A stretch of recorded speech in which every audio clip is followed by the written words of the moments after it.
తిరిగి BCN news కి స్వాగతం. కలియుగ ప్రత్యక్ష దైవం తిరుమల శ్రీ వెంకటేశ్వర స్వామివారిని తమిళనాడు గవర్నర్ ఆర్ఎన్ రవి దర్శించుకున్నారు. వీఐపీ విరామ దర్శన సమయంలో కుటుంబ సభ్యులతో కలిసి స్వామివారి సేవలో పాల్గొని మొక్కులు చెల్లించుకున్నారు.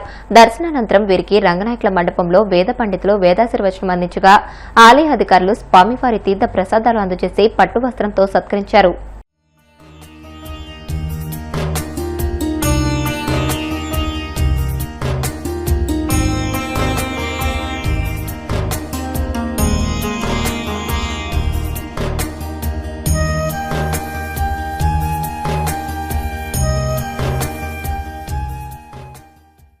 తెలంగాణలోని కరీంనగర్ జిల్లా శివరంపల్లిలో దారుణమైన పరువు హత్య వెలుగులోకి వచ్చింది. తమ కూతురు అర్చన అదే గ్రామానికి చెందిన వివాహితుడిని ప్రేమించిందనే కోపంతో తల్లిదండ్రులే ఆమెను అంతం చేశారు. నవంబర్ 14న జరిగిన ఈ ఘటనను మొదట ఆత్మహత్యగా చిత్రీకరించే ప్రయత్నం చేశారు. అనారోగ్యం వల్లే విషం తాగిందని నమ్మించిన పోలీసుల దర్యాప్తులో అసలు నిజం బయటపడింది. అర్చన నిద్రిస్తున్న సమయంలో ఆమె నోట్లో బలవంతంగా పురుగుల మందు పోసి ఆపై గొంతు నులిమి చంపినట్లు తండ్రి రాజు పోలీసుల విచారణ అంగీకరించాడు. పరువు పోతుందనే భయంతో కన్నబిడ్డనే కాలయముళ్లా మారి చంపేసిన నిందితులను పోలీసులు అరెస్ట్ చేసి రిమాండ్ కు తరలించారు. మండలంలో శివరాంపల్లి గ్రామానికి చెందిన ఒక బాలిక ఇంటర్మీడియట్ ఫస్ట్ ఇయర్ చదువుతున్న అమ్మాయి ఆగదే గ్రామానికి చెందిన ఒక వ్యక్తి పోలు అనిల్ అనే వ్యక్తితో ఆ వ్యక్తి ఆ అమ్మాయిని ప్రేమ దాంట్లో వ్యామోహంలో పడివేసి ఆ అమ్మాయిని ప్రేమిస్తున్నానని వెంటపడటం వల్ల మేబీ ఆ అమ్మాయి కూడా సపోర్ట్ చేసిందని తెలిసింది. ఆ సపోర్ట్ చేస్తూ వాళ్ళ ఫాదర్ మదర్ కి ఒక 3 months నుంచి ఆ అమ్మాయి తోటి చాటింగ్ చేస్తుంది అని తెలిసిన తర్వాత తండ్రి మందలించినా కూడా అమ్మాయి వినకపోవడం ఆ పిల్లవాడు ఆ రోజు సాయంత్రం వాళ్ళ ఇంటికి కూడా వచ్చి వెళ్ళినట్టు తెలిసింది. That is on 14th November. అయితే తండ్రికి ఏ విషయం తెలిసిన తర్వాత అమ్మాయిని కొంచెం కోపం చేస్తే అమ్మాయి ఆ అబ్బాయిని ఎక్కడ వెళ్ళిపోతుందో చెప్పినా వినట్లేదు అనే ఒక భయంలో ఆ పిల్లని పాయిజన్ ఇచ్చి ఆ పాపని పాయిజన్ ఇచ్చి మళ్ళీ ఎందుకన్నా మంచిది మళ్ళీ బతుకుతుందేమో అనే ఉద్దేశంతో గొంతు నులిపి కూడా తల్లి తండ్రి సొంత తల్లిదండ్రులు ఆమెని చంపేసి తెల్లారి పొద్దున ఆమెని పోలీస్ స్టేషన్ లో ఒక దరఖాస్తు ఇచ్చారు. ఆమెకి కడుపు నొప్పి ఉంది, అందువలన చనిపోతుంది, ఆరోగ్యం మంచిగా లేక ఇబ్బంది పడతా చనిపోయింది పాయిజన్ తీసుకోనని కంప్లైంట్ చేయడం జరిగింది. కానీ కొంచెం మాకు సమాచారం అందింది ఆమె ఎట్లాంటి ఆరోగ్య పరిస్థితులు ఉన్నాయో ఒకసారి చెక్ చేసినాం. ఆ సిచ్యువేషన్ అంతా కూడా కొంచెం మాకు సస్పిషియస్ అనిపించి దాని మీద పూర్తి స్థాయి విచారణ చేసిన తర్వాత దానికి సపోర్టివ్ గా మాకు ఎఫ్ఎస్ఎల్ రిపోర్ట్ కూడా రావడం జరిగింది. ఇది గొంతు నులిమి చనిపోతే థైరాయిడ్ బోన్ అనేది ఫ్రాక్చర్ ఉంటది.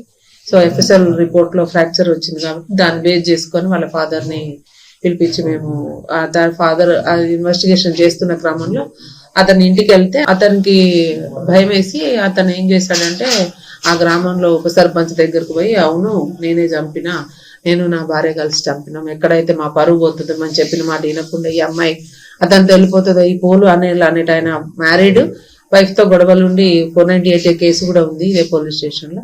అతను ఎక్కడ వలలో పడింది కాబట్టి ఆ అమ్మాయి చిన్నపిల్ల చెప్తే వింటదో లేకపోతే మళ్ళీ ఇంట్లో నుంచి వెళ్ళిపోతుందేమో అనే భయంతో నాకు ఇంట్లో పెళ్లి కావాల్సిన అమ్మాయి పెద్ద పాప ఉంది, కుటుంబం వరువు పోతుంది అనే ఉద్దేశంతో వాళ్ళు అనుకొని ఇద్దరు కలిసి అదే రోజు రాత్రి ఆ అమ్మాయిని పురుగుల మందు తాగించి తర్వాత ఆమె గొంతు నులిమి కూడా చంపేసినట్టుగా మాకు అతను ఉప సర్పంచ్ గారి దగ్గర కన్ఫెస్ అయితే వారు ఇచ్చిన సమాచారం మేరకు ఈ రోజు సెక్షన్ ఆల్టరేషన్ చేసి అతను కస్టడీలోకి తీసుకోవడం జరిగింది. కస్టడీలో తీసుకున్న వెంటనే అతని భార్య ఇద్దరు కూడా వాళ్ళు చేసిన నేరాన్ని ఒప్పుకున్నారు. దాని మీద ఈ రోజు అరెస్ట్ చూపించి మేము జ్యుడిషియల్ కస్టడీ.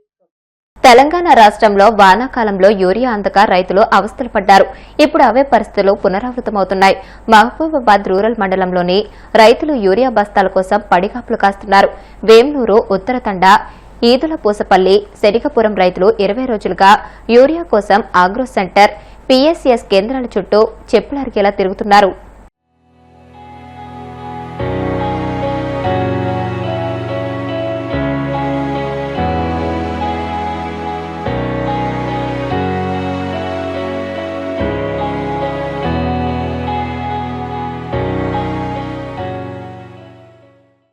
బీహార్కు చెందిన 14 యువ క్రికెటర్ వైభవ్ సూర్యవంశీ అరుదైన గౌరవాన్ని అందుకున్నాడు. క్రీడల విభాగంలో అతడు కనబరిచిన అసాధారణ ప్రతిభకు గుర్తింపుగా ప్రధానమంత్రి రాష్ట్రీయ బాల పురస్కార్ వరించింది. ఢిల్లీలోని రాష్ట్రపతి భవన్లో జరిగిన కార్యక్రమంలో రాష్ట్రపతి ద్రౌపది ముర్ము చేతుల మీదుగా వైభవ్ ఈ పురస్కారాన్ని స్వీకరించాడు. ఈ పురస్కార ప్రదానోత్సవం కారణంగా వైభవ్ ప్రస్తుతం జరుగుతున్న విజయ్ హాజరే ట్రోఫీలో మణిపూర్తో జరిగిన మ్యాచ్కు దూరంగా ఉండాల్సి వచ్చింది. అంతకుముందు అరుణాచల్ ప్రదేశ్తో జరిగిన మ్యాచ్లో వైభవ్ 190 పరుగులతో అద్భుత ప్రదర్శన చేసిన సంగతి తెలిసిందే.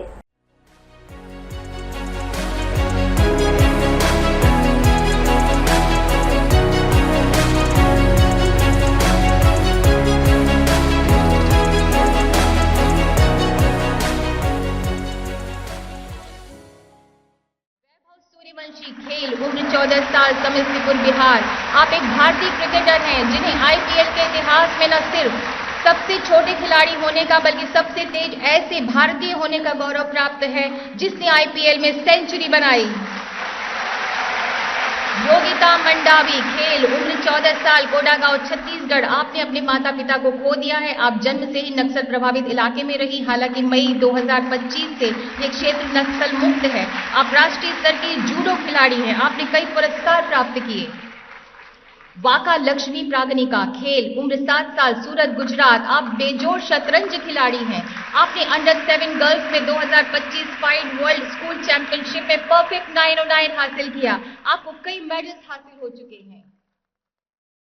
सभी बच्चों ने अपने परिवार, समाज और पूरे देश का गौरव बढ़ाया। इसलिए मैं बच्चों के परिवारों के सदस्यों को भी बहुत बहुत बधाई देती हूँ।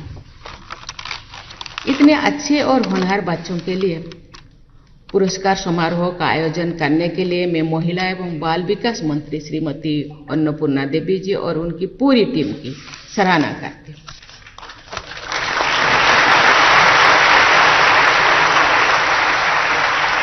प्यारे बच्चों, वर्ष 2022 से आज के दिन हम सभी देशवासी वीर बाल दिवस के रूप में मनाते हैं। क्या आप जानते हैं कि आज हम वीर बाल दिवस क्यों मनाते हैं? इसके पीछे हमारे इतिहास का एक बहुत ही प्रेरक अध्याय है। लगभग 320 वर्ष पूर्व सिख पंथ के 10वें गुरु और सभी भारतवासियों के लिए पूजनीय गुरु गोविंद सिंह जी और उनके 4 बेटों ने सत्य और न्याय के पक्ष में युद्ध और संघर्ष करते हुए बलिदान दिए थे।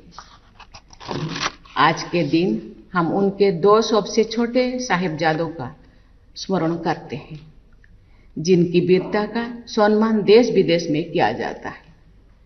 उनका नाम बहुत आदर के साथ लिया जाता है। केवल 9 साल के बाबा जोरावर सिंह जी और उनसे भी छोटे 7 साल के बाबा फतेह सिंह जी ने निडरता और साहस का अद्भुत उदाहरण प्रस्तुत किया था। वैभव सूर्यवंशी ने कड़ी प्रतिस्पर्धा और अनेक प्रतिभाओं से युक्त क्रिकेट जगत में अपने लगन पहचान बना ली है और अनेक रिकॉर्ड्स अपने नाम कर लिए। मुझे विश्वास है कि आप जैसे वीर और प्रतिभाशाली बच्चे निरंतर अच्छा काम करते रहेंगे। ये तो शुरुआत है, जिंदगी बहुत उड़ान करने के लिए बाकी है।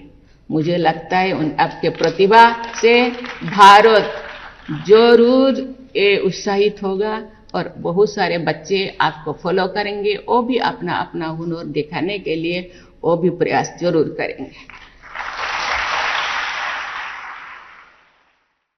వార్తలు ముగించే ముందు ముఖ్యాంశాలు మరొకసారి. ఇటీవల మరణించిన టీడీపీ సీనియర్ నేత ఎన్టీఆర్ రాజు కుటుంబాన్ని పరామర్శించిన చంద్రబాబు. కుటుంబ సభ్యులను ఓదార్చి వారికి ధైర్యం చెప్పిన సీఎం. కూటమి పాలనలో టీటీడీ కాస్త టీడీపీ కార్యాలయంలా మారిపోయింది. తీవ్ర స్థాయిలో విమర్శలు గుప్పించిన మాజీ మంత్రి వెల్లంపల్లి శ్రీనివాస్.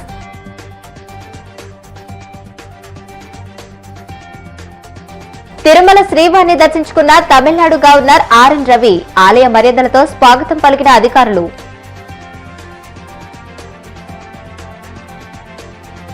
14 ఏళ్ల క్రికెటర్ వైభవ్ సూర్యవంశీకి ప్రధానమంత్రి రాష్ట్రీయ బాల పురస్కార్.